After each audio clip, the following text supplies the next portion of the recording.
So, Paul, we're going to talk about top tips. What are your top tips for parents and whānau? I think some of my top tips are start early, make it fun and interesting, make it really open, make it a two-way conversation, and lots of humour. Absolutely humour. Kids love humour, and they don't want to know kind of what happened to you, because that's a little bit too personal, but just make it fun and add in lots of humour, lots of stories, even if you're talking about someone else. And make it really question-based so that you're having those conversations. You did all the research, Tracy. What does the research tell you?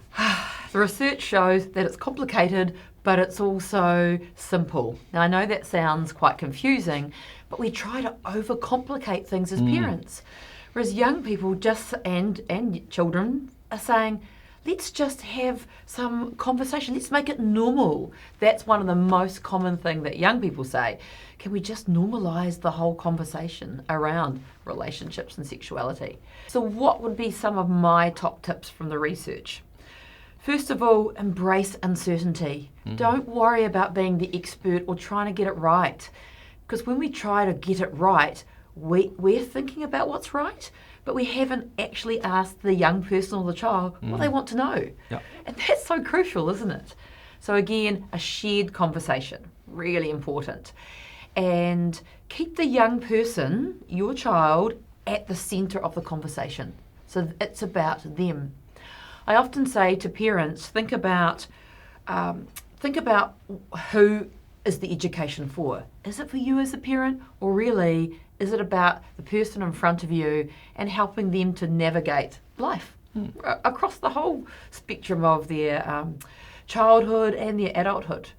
And I also ask them to think about, when is the education for? So if they're asking you a question now, they only want to know that answer now. Can I give you an example? It's really funny. I had my son asked me a question when he was 8 around, Mum, what's humping? And at 8, that's what was on his mind. And to cut a long story short, he'd heard the word in the playground and he didn't know what it meant. So it wasn't anything sexual, he just wanted to know. And if I fast forward to him as an older teenager, he's not going to ask me that question. He can find that on the internet. But what we can do as family is help them develop those skills to ask questions. And absolutely. Now we have amazing conversations around, what's going on in the world. And I think that's just sparked off one of my top tips too, which is sometimes answer a question by asking a question. As in, what do you think about that? And the example actually was with my son when he was about that same age, and he came to me one day and said, Dad, what's a hooker? And I freaked out thinking, who's been talking about what at school? And in my head, I'm thinking, sex work and all those sorts of things, because what I'm doing is overlaying my adult brain over his child brain. That's not what he was thinking. And so I just looked at him and said, what do you think? And he went, well, the guys either side are props.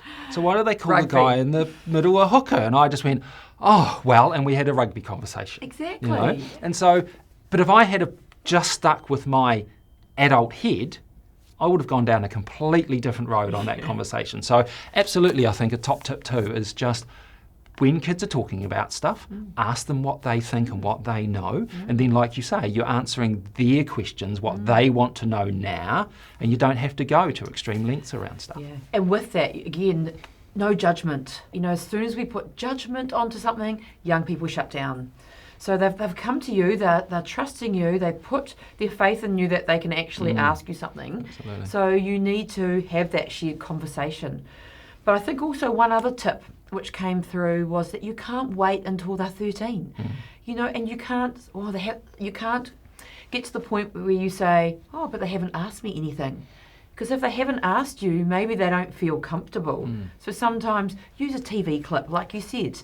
You're in the car, what do you think about? Or you hear a music lyric. Just find those teachable moments. Yeah, absolutely. And I think that as adults, a lot we think, my kids can talk to me about anything, so they'll come with lots of questions. But actually, why do they think that? What proof and what evidence have we given to them that they can talk to us about anything? And they've been learning, haven't they, the whole time They've been learning by watching you. You know, do you silence things? Do you not talk about things? How you answer a question is crucial. So I think I'll finish with one last tip.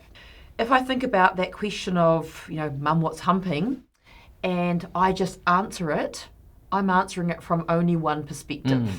You know, I could answer it, well, that's something you don't need to know about yet. Now, as soon as I say that, that person, that young person is saying, I can't ask you now, or it's something not to be talked about. Yeah. But if we say to them, oh, what do you think it means? Oh, where'd you hear that word? And then you'll find out, for example, the hooker, the rugby, what's going on in that young person's mind. And I think that's really crucial.